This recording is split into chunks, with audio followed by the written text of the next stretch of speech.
Tenemos esa información y vamos a buscar cuál es ahora mismo la radiografía cuando tenemos a los principales índices en positivo. Hablamos ya con Ignacio Baquiano, responsable de distribución en España de Leverage Shares. Ignacio, ¿qué tal? Muy buenas tardes. Hola Lucía, muy buenas tardes. Bueno, pues contexto de mercado, sigue la tensión geopolítica, sigue un poco lo mismo sobre la mesa. Además, el viernes veíamos ese susto para el Nasdaq. ¿Cómo empieza la sesión de este lunes?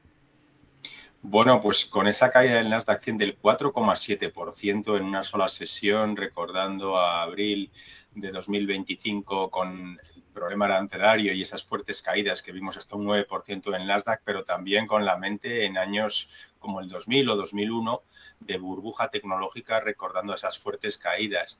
Incluso había tablas hoy mirando en viernes anteriores con caídas fuertes de entre 5 o 10% que suele hacer el mercado el lunes siguiente. Y más o menos la estadística da que se quede un poco entre subir y bajar en tono plano, pero como que esas caídas podrían continuar ya que el mercado está muy nervioso y se ha visto que las altas valoraciones en la IA al final lo que dan es que en cuanto que el mercado da un susto, y eso que el susto del viernes fue simplemente un dato tan positivo de empleo que alejaba cada vez más la bajada de tipos por parte de la Fed, y de ahí esa corrección tan fuerte de mercado. Así que veremos cómo transcurre la semana y cómo reaccionan, sobre todo los semiconductores, que fueron los que más corrigieron el viernes. Precisamente esta semana tenemos ese dato de IPC de Estados Unidos que seguramente la Fed va a seguir muy de cerca. Ya nos has dicho que lo del viernes fue por ese dato de empleo y las previsiones de cara a lo que pueda hacer la Fed. Pues, ¿qué puede pasar cuando conozcamos las cifras de IPC, Ignacio?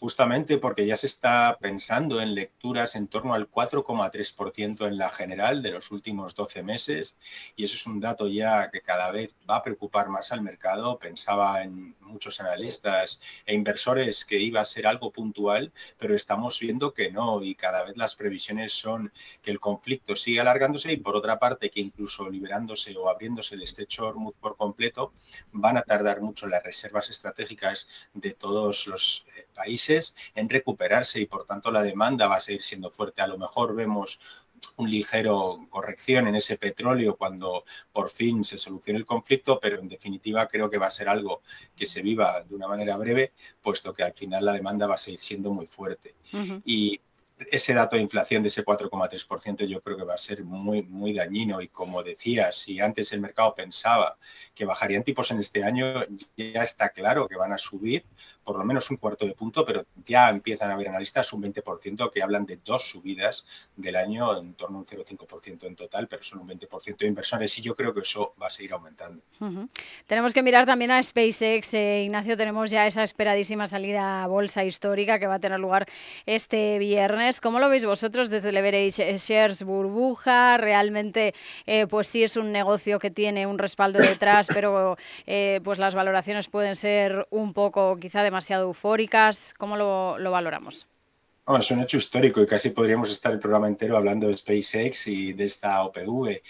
Decir que solo va a salir a bolsa en el papel el 4% del total de la compañía, que al final la demanda mundial por tener un pedacito de esa compañía va a ser brutal, que cada uno va a querer tener esa pequeña parte, muchos emisores de ETFs, entre ellos nosotros, tratando en tiempo récord de conseguir de regulador que nos apruebe pues también nuestros productos apalancados sobre SpaceX, lo cual también va a ser algo histórico.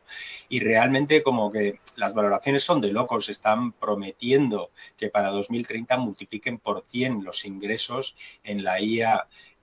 El mercado o los inversores lo que están mirando es al futuro de esa compañía, lo que pueda suponer en los años venideros, a sobre todo el poder que tiene Musk como creador de ese futuro, con lo que ya se ha visto en Tesla, la integración que ha hecho en SpaceX con XAI y también con X, con el ex Twitter. Realmente la compañía es un gran conglomerado, pero como aún pierde dinero trimestre a trimestre, el SP500, por ejemplo, no va a dejar que se meta en tiempo récord dentro del índice, pero, por ejemplo, en Nasdaq 100 se hacía excepciones y en 15 días ya estará dentro del Nasdaq 100, con lo cual todavía implicará más gasolina para que fondos y ETFs tengan que comprar la acción de la compañía. Uh-huh. No dejamos el sector tecnológico y estamos pendientes esta semana de los resultados de Oracle. Ha sufrido turbulencias en los últimos meses. Era un valor que durante bastantes años estuvo como dormido, luego tuvo un importante repunte y últimamente pues ha empezado nuevamente a flaquear. ¿Qué visión podemos tener para Oracle?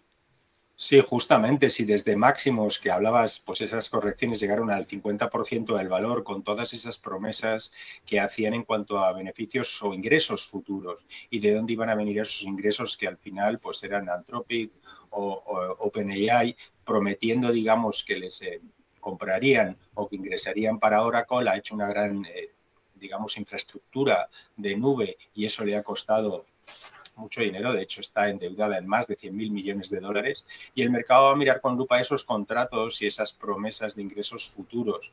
Decía que llegó a corregir un 50%, ahora es de máximos, la corrección solo llega a un 38%, hay bastante incertidumbre, pero también, como decía, la valoración es un poco preocupante y yo creo que habría que actuar con mucha cautela, sobre todo con Oracle.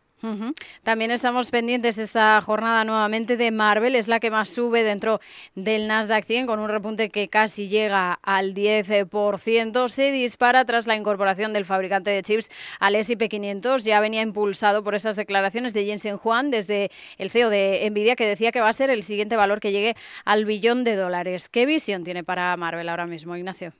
Efectivamente, Marvel sería otro segmento, es decir, está justamente ahora en el punto dulce, es decir, en esa demanda de semiconductores, puesto que al final todos los chips de Nvidia y de otros fabricantes de semiconductores necesitan los componentes de Marvel, los chips de Marvel, para conectarse unos a otros y por tanto es fundamental y lo decís claramente. Jensen Huang, CEO de Nvidia, decía hace una semana en Taiwán que el valor debería llegar a $1 trillón americanos, es decir, ahora tendría que multiplicar por 4 lo que está cotizando ahora, que son 245.000 millones, pero también lo pondría en perspectiva, puesto que el 30 de marzo Marvel cotizaba $91, hoy está cotizando $289, ha multiplicado por 3 en prácticamente 2 meses y 7 días, ¿no? Así que también lo miraría un poco con lupa y lo vimos también el viernes con la corrección de semiconductores, obviamente también corrigió Marvel.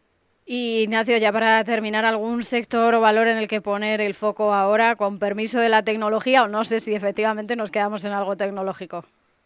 Pues yo sinceramente creo que obviamente lo que se tiene en tecnología, empresas como Nvidia, que está cotizando 25 veces beneficio, que sí, que hay mucha tecnología que lo seguirá haciendo bien, muchas compañías que se van a beneficiar de la IA más que los fabricantes. Yo estaría mirando a qué compañías van a beneficiarse de la inteligencia artificial, como supuso la red de Internet, ¿no? Cuando estalló en el 2000, muchas compañías surgieron por ese Internet. Y aquí hablamos desde Amazon, Alphabet, incluso Uber, muchas compañías que supieron desarrollar esas capacidades. Pero miraría también a sectores que se han quedado atrás y lo veíamos también, pues, con las caídas de tecnología el viernes, ¿qué sectores se comportaron mejor? Pues ese dato de empleo al final, posible subida de tipos, beneficia a financieras. También destacaría sector salud, que lleva bastante tiempo quedándose atrás, y sectores defensivos. Y las cosas en tecnología las tendría con cuidado y pensaría incluso en ir soltando parte de lo que tengamos en cartera, pensando en esas posibles correcciones o correcciones que llegarán, puesto que el mercado está en euforia absoluta. No sé cuándo va a ser el pico ni en qué momento, pero realmente se está creando una burbuja que estallará. Pues con esa idea nos quedamos. Ignacio Baquiano, responsable de distribución en España de Leverage Shares. Gracias, como siempre, por haber estado en Mercado Abierto. Hasta la próxima. Muchas gracias a vosotros, Lucía. Buenas tardes. Europa